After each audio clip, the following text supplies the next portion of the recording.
Махамбет университетінде екінші Ақжелең өнер байқауы өз мәресіне жетті. Бұл байқау университеттің қауымдастырылған профессоры, Қазақстан композиторлар одағының мүшесі және құрмет орденінің иегері Еркін Нұрымбетовтің шығармашылығына арналды.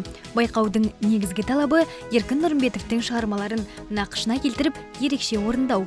Осы шараның өтуіне біздің мәдениет және өнер факультетінің ұстаздары мен шәкірттеріміз, студенттеріміз белсене атсалысып, барлығы Еркін Нұрымбетовтің екі шығармасын және халық әнін және Батыс Қазақстан домбырашылық мектебінен бір күй орындады.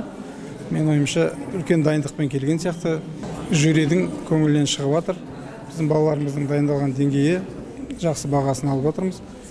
Автор есебінде менің шығармаларымды насихаттап жатқан сол шәкірттердің ұстаздарына үлкен алғысымды айтқым келеді.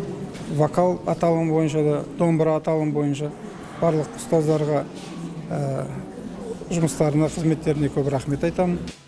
Биылғы байқауға 30-дан астам жас дарын қатысып, сахнада екі бағыт бойынша сынға түсті. Қатысушылардың барлығы да өз өнерлерін жоғары деңгейде көрсетті. Әділқазылар алқасының айтуынша, жеңімпаздарды анықтау өте қиын болған. Себебі жастар Еркін Нұрымбетовтің шығармаларын өте кәсіби түрде орындап шықты. Өнер байқауында вокал және домбыра бағыттары бойынша үздіктер мен жүлдегерлер марапатталды. Гала концертте қатысушыларға бағалы сыйлықтар табысталып, олардың өнері жоғары бағаланды. Конкурс сайыс, яғни маған ұнады бүгінгі. Яғни мен бүгін бас жүлде алам деген ойда болғанда жоқ, себебі алдында мен өзімнен үлкен курстағылар жақсы ойнайтындар болды. Бірінші жыл биыл, соған байланысты өзімді көрсеткелі жатырмын. Ақжелең конкурсының екінші конкурсына.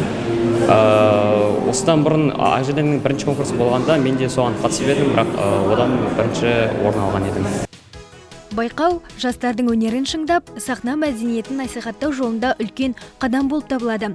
Махамбет университеті алдағы уақытта да осындай маңызды іс-шараларды тұрақты түрде өткізуді жоспарлап отыр.